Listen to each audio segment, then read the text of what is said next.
Alright mga amigos, inilatag na nga po ni Oscar De La Hoya ang kanyang final offer kay Eddie Hearn ng Matchroom Boxing para matuloy lang ang inaabang-abangan na sagupaang Virgil Ortiz Jr. versus Jaron Boots Ennis.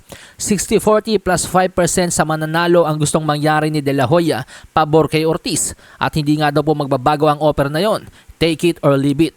Sabi ni De La Hoya bagamat kasama si Ennis sa planong labanan ni Ortiz pero hindi naman sila nagmamadali sa laban na to. Dahil nga po maraming alternatibong big fight si Ortiz tulad na nga lamang po ng paikipagtuos kay Errol Spence sa Dallas Cowboy Stadium at title fight kay WBC World Super Welterweight Champion Sebastian Fundora sa Las Vegas. Kaya naman since si Eddie Hearn daw po at ang kampo ni Ennis ang nagmamakaawa sa laban kay Ortiz, tanggapin na lang nila ang alok na 60-40 pabor kay Ortiz. Heto po at pakinggan natin mismo si Oscar De La Hoya. Look, Virgil can fight 2 or 3 different guys in mega fights. He's got options.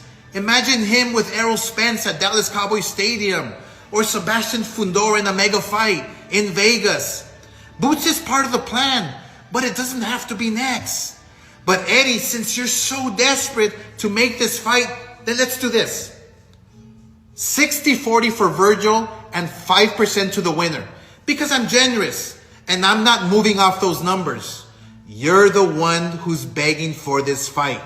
So let's go. Pero matatanda ang sinabi na nga po ni Eddie Hearn dati na dapat 50-50 ang hatian dito dahil hindi naman po champion si Ortiz at hindi rin champion si Ennis. Pero mas tested at proven na nga daw po si Ennis na kayang pumuno ng venue.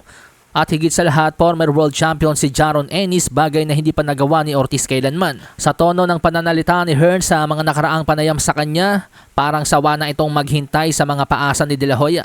At dahil sa Marso nga po ang planong ring return ni Jaron Ennis, kinakailangan na gumawa ng hakbang ni Hearn sa lalong madaling panahon at ang kanilang napipisil gawin ay abangan ang magwawagi sa IBF World Championship sa pagitan ni Bakram Murtazaliev at Josh Kelly sa darating na January 31. Samantala sa iba pang balita, kinumpirma po ni WBA World Super Middleweight Champion Armando Resendiz na may ongoing negotiation na nga daw po sa pagitan nila at kampo ni Jaime Munguia, pati na rin kay former world title challenger Edgar Berlanga.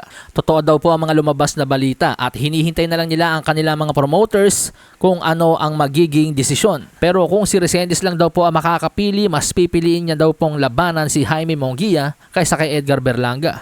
Aniya, honestly for me the most interesting would be I think I'm more drawn to Jaime. Another strong Mexican is a great fighter, another representative of the country, and Mexican fights never fail. Between two Mexicans, there are always great wars. Hopefully one day, I'll get the chance to give the fans a great fight too. Pero wala din daw pong problema kung si Edgar Berlanga ang kanyang makakalaban.